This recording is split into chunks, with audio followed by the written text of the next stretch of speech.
Muy buenas noches, amados hermanos y amigos, a una jornada más en nuestra comunidad.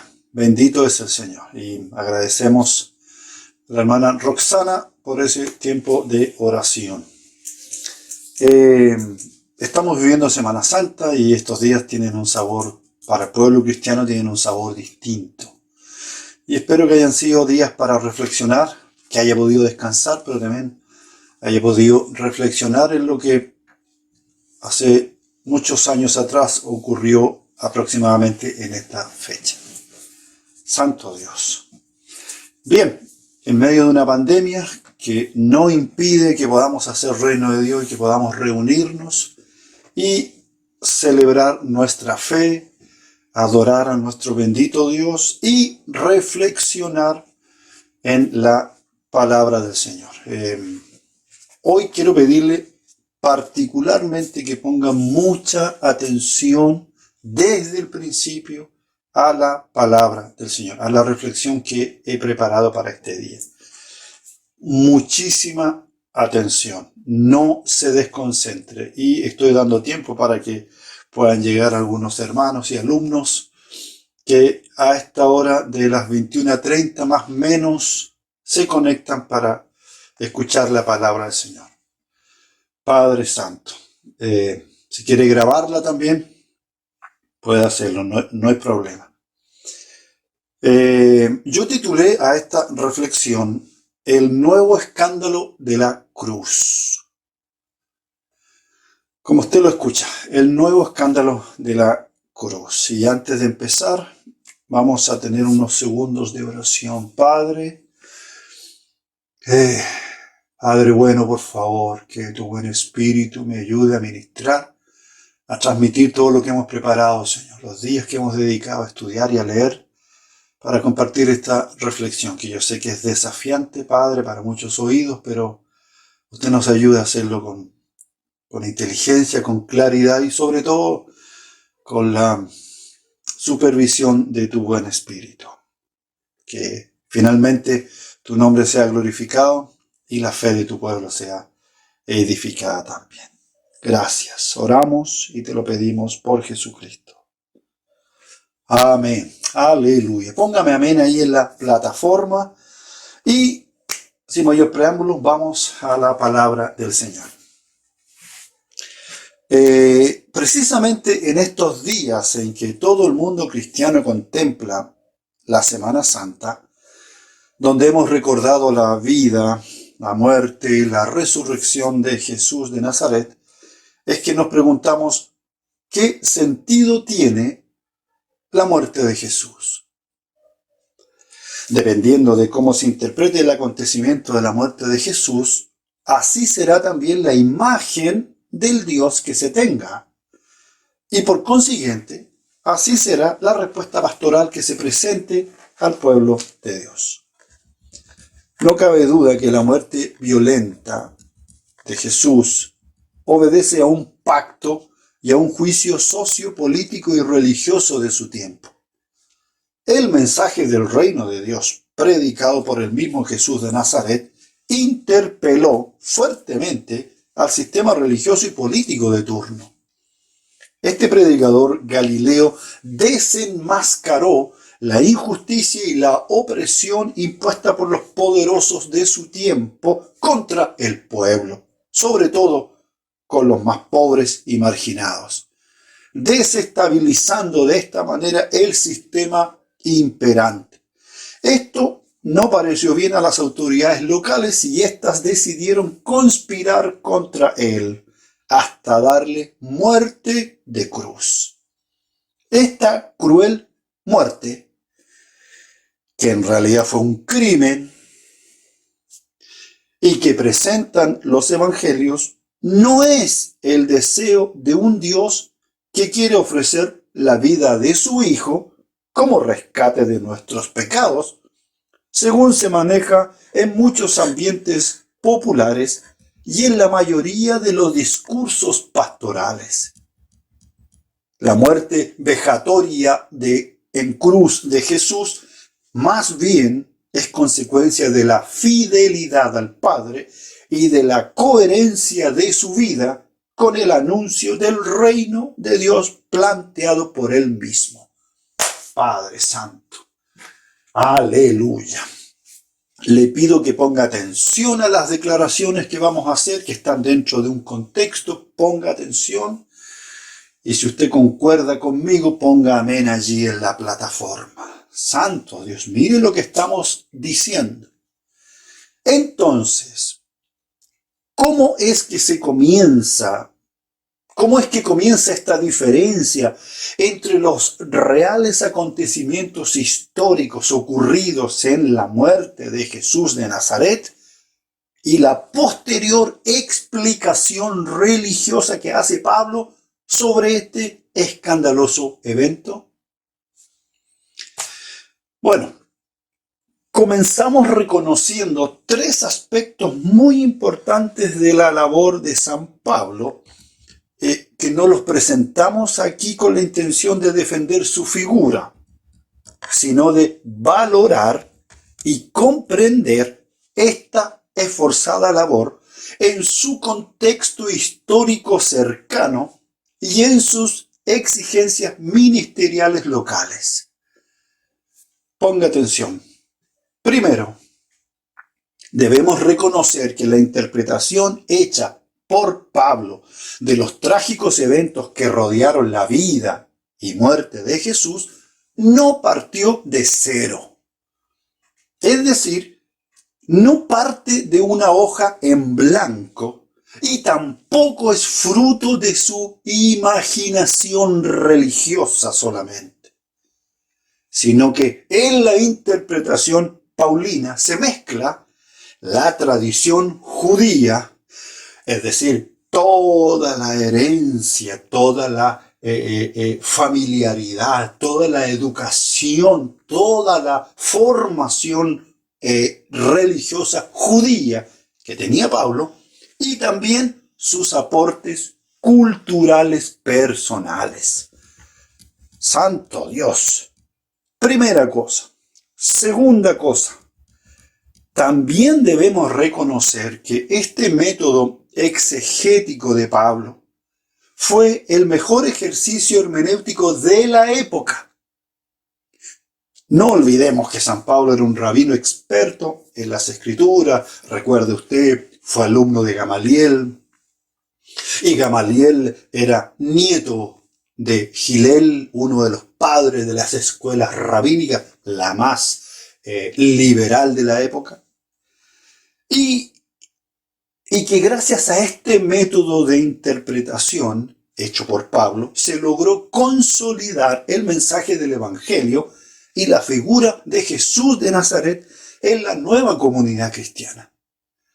Es decir, gracias a la labor de Pablo, es que el mensaje del Evangelio de Jesús pudo sobrevivir a los terribles juicios y cuestionamientos que provocaron la escandalosa muerte de Jesús en la cruz romana. Es decir, es gracias a Pablo que la vida, el mensaje y la muerte de Jesús no se perdió en las polvorientas calles de Israel, como ocurrió con muchos otros predicadores mártires de esta misma época. ¡Santo Dios! Recuerde usted que Jesús era uno de los muchos líderes carismáticos que se levantaron en el siglo I en Israel. Padre Santo, ¿y qué hizo la diferencia? Aleluya. Muchos de estos mártires se olvidaron y quedaron escondidos en las tierras de Israel, en las calles polvorientas de Israel. No así el caso de Jesús. Y esto tenemos que reconocer, esta labor en Pablo. Tercer aspecto que hay que considerar y reconocer en Pablo. Tercer y último lugar, también debemos reconocer que esta interpretación paulina sobre la muerte de Jesús no es un ejercicio teológico elaborado sistemáticamente en la quietud de un escritorio en una biblioteca. Claro que no. Estas comprensiones de Pablo son en realidad las respuestas de un pastor predicador itinerante que mientras se trasladaba de una región a otra, evangeliza apresuradamente al mundo conocido de su época. Es decir, estas ideas son la interpretación de un pastor evangelizador y que poseía una fe escatológica.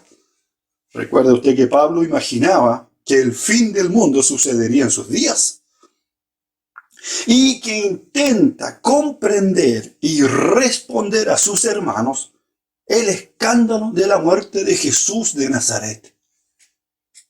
Y aun cuando sus respuestas no surgen de un escritorio teológico, sin embargo, algunas de sus comprensiones espirituales son realmente magníficas. Como por ejemplo, la eclesiología de Pablo, es decir, las comprensiones sobre la iglesia. La escatología, las comprensiones sobre los eventos finales. La cristología, las comprensiones sobre la figura de Jesús. Y la soteriología, las comprensiones sobre la salvación. Y es por esta razón que no debemos juzgar las declaraciones de Pablo como si fueran los dogmas de un teólogo pensador. En conclusión, no sería un error afirmar que en realidad San Pablo es el fundador del cristianismo y que gracias a él no se perdió el recuerdo ni el mensaje del predicador de Galilea, Jesús de Nazaret. Santo Dios. Aleluya. Padre Santo. ¿Cuántos dicen amén ahí en la plataforma? Padre del cielo. Aleluya. Santo Dios. Otra inquietud, aleluya, que esperamos responder esta noche es ¿por qué San Pablo recurre a estas comprensiones teológicas sobre la muerte de Jesús? Entre las explicaciones que San Pablo hace sobre la muerte de Jesús están que la muerte de Jesús en la cruz tiene un carácter salvador y expiatorio. Es decir, el tema sacrificial se presenta con frecuencia en el Nuevo Testamento para comprender el sentido de la muerte de Jesús. Así lo señala, por ejemplo, Efesios capítulo 5, verso 2. Lea conmigo. Que se ofreció a Dios como ofrenda y sacrificio a Dios en olor fragante. Y esta idea de una víctima expiatoria ha acompañado a Israel y a otras tantas naciones antiguas, como también a los pueblos precolombinos de nuestra América desde la antigüedad. Santo Dios. Y posteriormente al cristianismo naciente, como también entre los padres de la iglesia cristiana, hasta llegar a instalarse como una comprensión absoluta en todos los púlpitos cristianos, el tema sacrificial. Por lo tanto, no es nada fácil querer mostrar otro tipo de visión cuando se ha sostenido este enfoque teológico de la muerte de Jesús por muchos siglos.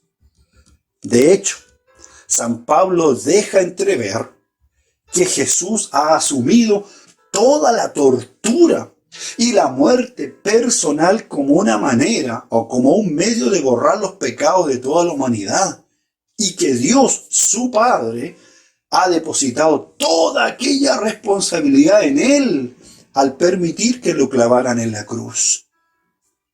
En este contexto deben entenderse los términos usados por Pablo como expiación, propiciación, para referirse a la muerte de Cristo. Y lo peor de todo esto es que en estas expresiones paulinas resuenan las ideas de castigo asumido y de venganza.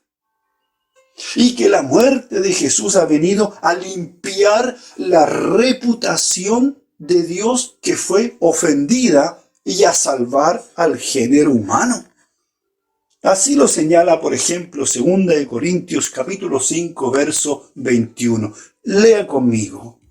A quien no conoció pecado, le hizo pecado por nosotros, para que viniésemos a hacer justicia de Dios en él. Claramente se presenta aquí la visión de la muerte de Jesús para reparación por los pecados del mundo. Ahora bien, lo que en un momento de crisis, a mediados del siglo I, año 30, 40, fue una respuesta local y llena de una herencia judía, con el tiempo se transformó en una teología de base en el cristianismo posterior. Claro, las respuestas de Pablo locales de esa época más tarde se transformaron en la teología de base del cristianismo. Es más, póngame atención, aparecieron pensadores en la historia de la iglesia. Aparecieron pensadores que quisieron contribuir aún más con la interpretación paulina, añadiéndole ideas y comprensiones aún más perfeccionadas.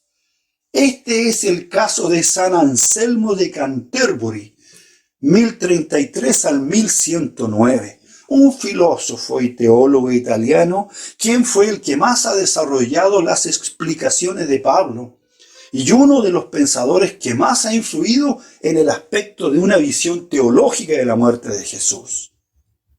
Entre sus aportes a la teología de Pablo está la idea de que era necesario, ponga atención, que Jesús muriera para reparar todo el daño causado por el pecado del hombre. Esto es propio de la mentalidad cristiana de la Edad Media. Otro aporte de San Anselmo de Canterbury es que para alcanzar la paz con Dios debemos reparar la ofensa.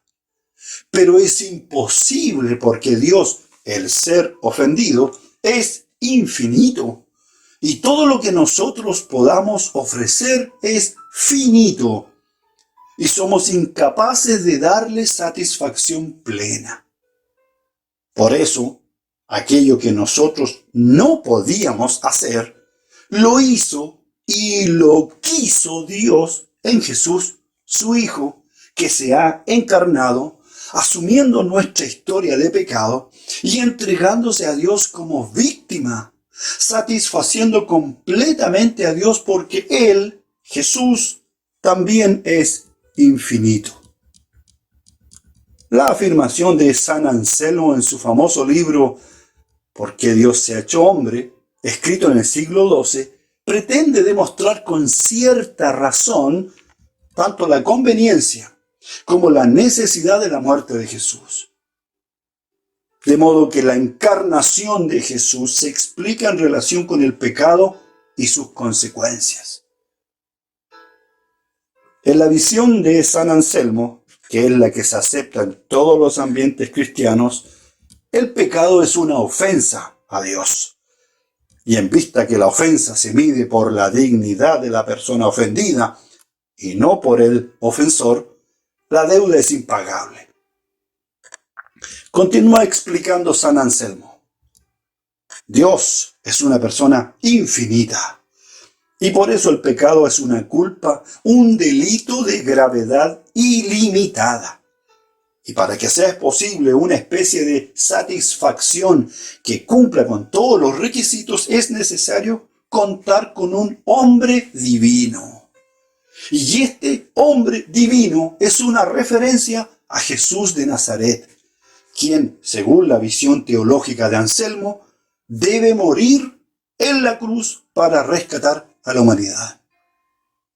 En resumen, todas las respuestas y las explicaciones del pastor Pablo de Tarso respecto a la escandalosa muerte de Jesús y posteriormente todo el aporte filosófico y teológico de San Anselmo de Canterbury hicieron que esta interpretación primera se transformara en la única y sagrada forma de comprender el misterio de la cruz de Cristo. Padre Santo. Pero en el siglo XIX, 150 años atrás más o menos, y producto de los nuevos estudios teológicos y las nuevas investigaciones sobre la figura del Jesús histórico, la teología contemporánea comenzó a cuestionar la teología paulina de la redención. Es decir, ha surgido nuevamente el escándalo de la cruz. Es más, el gran teólogo Rudolf Bultmann la definió como la primitiva teología de la sangre. Y se considerará que las consecuencias de la teología paulina no son tan edificantes ni tan saludables para la fe de los creyentes ni para la figura de Dios. Santo Dios, aleluya.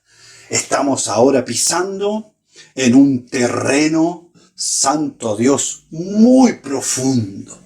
Aleluya. ¿Cuáles serían algunas de las consecuencias no muy saludables de la teología paulina de la redención? Mencionaremos dos.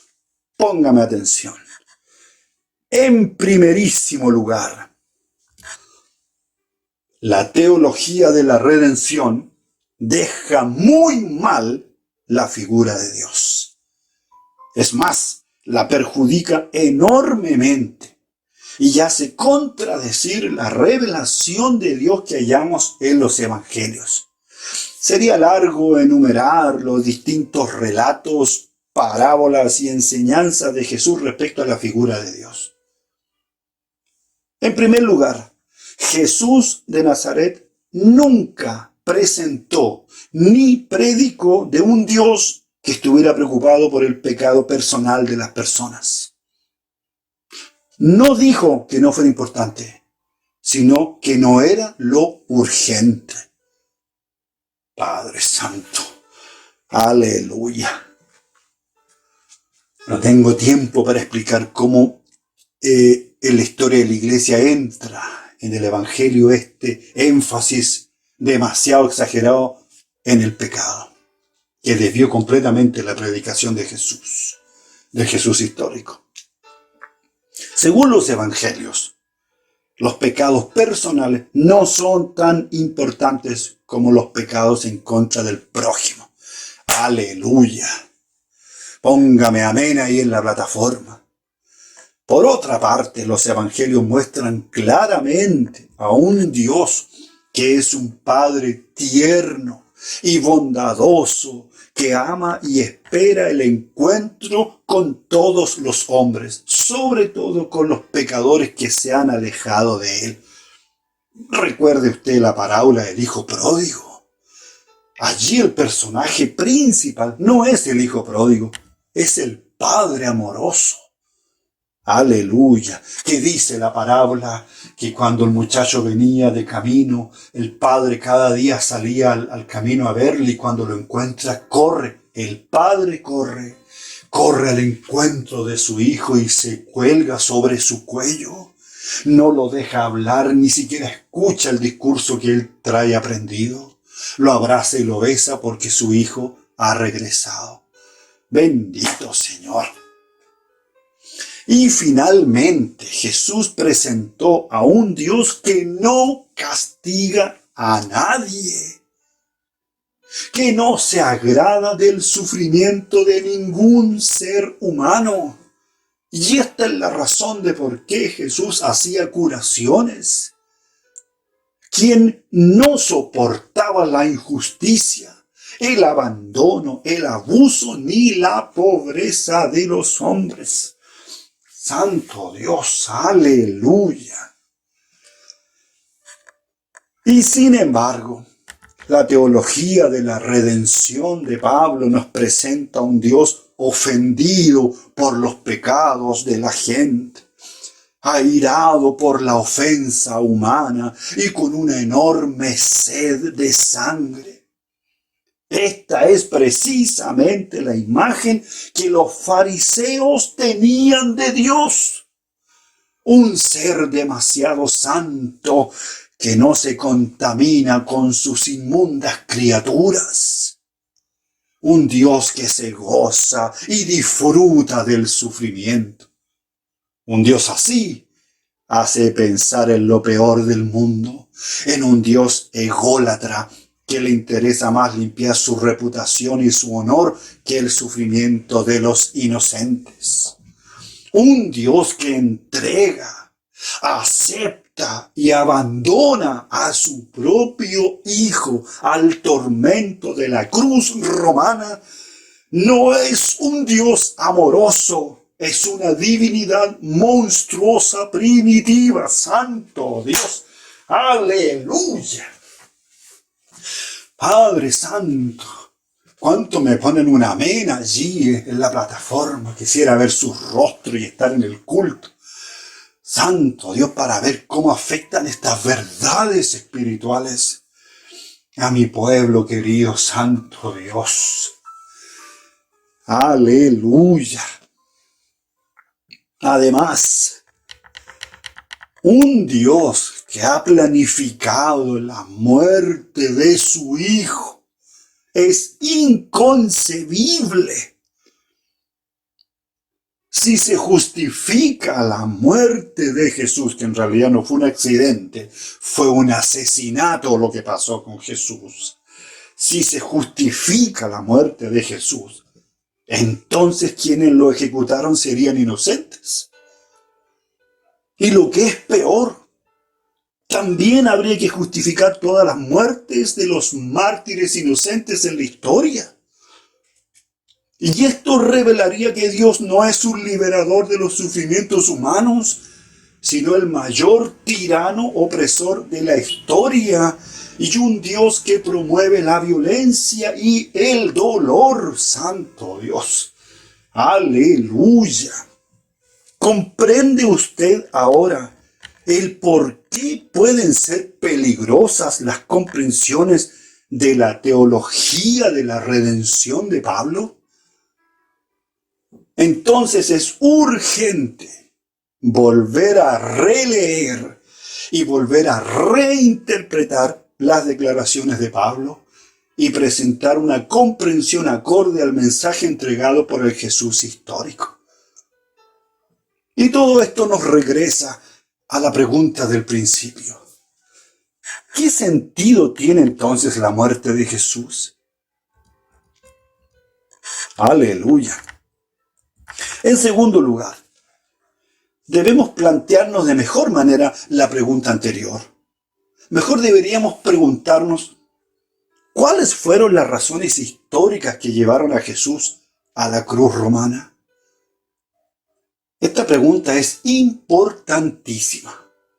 Y hoy estamos en mejores condiciones para contestarlas que en el siglo I. Aunque sabemos que a los primeros cristianos les importaba más el alcance salvífico de estos hechos que las condiciones particulares que provocaron el hecho histórico. En otras palabras, San Pablo y las primeras comunidades cristianas no tenían el interés de explicar las razones históricas de la muerte de Jesús, más bien estaban interesados en la interpretación teológica del hecho. Pero los creyentes actuales sí estamos interesados en la historia, específicamente en las razones históricas de la muerte de Jesús. Es increíble, póngame atención, es increíble que en el famoso rezo cristiano, el credo de los apóstoles, ¿lo recuerda? Creo en Dios Padre Todopoderoso, en su Hijo Jesucristo, ¿no? Es increíble que en este famoso rezo cristiano, el credo de los apóstoles, de la vida de Jesús no se diga nada. Jesús nació y murió. Nació por medio de María Virgen y padeció bajo el poder de Poncio Pilatos. Salta del nacimiento a la muerte. Pero, ¿y Jesús de Nazaret no hizo nada más entre su nacimiento y su muerte? ¿O aquello es irrelevante? Y sin considerar la vida de Jesús, ¿alguien puede entender su muerte bajo la pena capital romana? Este antiguo rezo cristiano es el resultado de la mentalidad de la época, en donde lo fundamental o lo que le importaba es que Jesús nació y murió. Padre Santo, aleluya. La muerte de Jesús no es un misterio histórico. Hoy sabemos que la muerte de Jesús es un hecho histórico. Y las razones de aquello también son históricas. En la actualidad, todos los estudiosos creyentes y no creyentes saben muy bien cuáles fueron las razones históricas de su muerte. Las razones tienen que ver con su vida. Murió por la forma en que vivió. Murió por el mensaje que anunció. Jesús fue asesinado para poder silenciarlo. Aleluya, Padre Santo.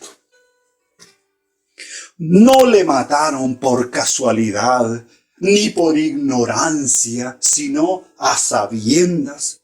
De forma que aquella expresión de la cruz, Padre, perdónales porque no saben lo que hacen, Lucas 23, 24, no puede entenderse en el sentido histórico. Jesús nunca dijo eso, sino hay que entenderlo en el sentido teológico. Pues históricamente, aquellos que dictaron, ejecutaron y avalaron su condena, es decir, el gobernador romano Poncio Pilato y el Sanedrín, sabían lo que hacían, pues lo habían declarado culpable de alterar el orden público, poniendo en riesgo el sistema de poder en Palestina en los días de Pascua. Por lo tanto, en la muerte de Jesús se prefigura y se cumple la muerte de todos los profetas antiguos, quienes también murieron por causa de ser coherentes con su mensaje. Santo Dios, aleluya. Bendito Dios, bendita es su palabra. Padre Santo, cuántos años, Señor. Padre Santo. Aleluya. En conclusión, hoy no se puede afirmar que Dios mandó a su Hijo a morir por nosotros, buscando en su persona a una víctima expiatoria que no había encontrado en ningún ser humano que pudiera reconciliarnos con Dios. Además, atribuirle a Dios alguna responsabilidad por la violenta y sangrienta muerte de Jesús es una ofensa a su carácter santo y a su amor eterno. Padre Santo, cuánto me ponen un amén allí, tremendo en la plataforma. Lo vuelvo a repetir. Atribuirle a Dios alguna responsabilidad por la violenta y sangrienta muerte de Jesús es una ofensa a su carácter santo y a su amor eterno. Además, aquello significaría que el dolor y el sufrimiento son los medios para relacionarnos con Dios. Eso no es avanzar en la revelación. Es retroceder hasta la época de Abraham. ¿Usted no recuerda cuando Dios le dijo a Abraham, yo no me agrado de los sacrificios humanos? ¿Cómo entonces podemos pensar que Dios se agradó de la muerte de Jesús? ¡Santo Dios! Eso no es avanzar en la revelación, es retroceder hasta la época primitiva de Abraham, hasta los años de los aztecas. Recuerden ustedes que los aztecas aquí en Centroamérica hacían sacrificios humanos pensando que Dios se alimentaba de sangre. ¡Santo Dios! ¡Aleluya! Pensar que Dios se agradó de la muerte de Jesús es tener una imagen primitiva de Dios, monstruosa, sangrienta.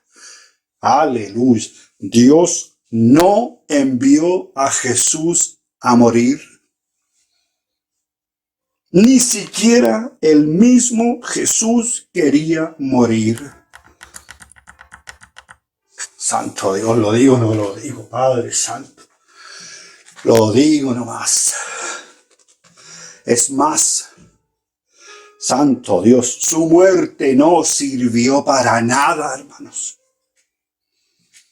¿Qué puede haber de bueno en la muerte de un inocente? Jesús muere valientemente por sus profundas convicciones religiosas de que un mundo mejor es posible. Aleluya. De la misma manera en que han muerto muchos mártires en la historia. Santo Dios. Aleluya. Finalmente, para superar esta visión victimista y violenta de la muerte de Cristo, se pueden recorrer varios caminos. Descubrir la máxima riqueza del misterio de Dios como Padre, que no quiere la sangre de ninguno de sus hijos. Recuerde el relato de Abraham e Isaac, Génesis 22, sino que quiere una vida plena para todos ellos. Segundo, realizar una relectura más fiel y más cercana a los evangelios y al mensaje y la figura del Jesús histórico. Y por último, cultivar una comprensión más profunda respecto de la cruz como un misterio de amor por Dios y por la verdad de su palabra. Padre Santo, se me acabó el tiempo. Tantas cosas que decir, Padre bueno, pero esta palabra que he preparado para hoy día, espero que haya sido una bendición para ustedes. Aleluya. Póngame amén. Ponga aleluya en la plataforma. Ponga gloria a Dios. Dé gracias al Señor por la luz de su palabra. Olvídese del mensajero, Señor. Gracias por tu palabra. Aleluya. Toda la gloria, mi Señor, es para ti. Gracias, gracias por la luz. Gracias por la revelación, Señor, de tu palabra. Gracias, Padre. Gracias, Señor. Amén, amén, amén.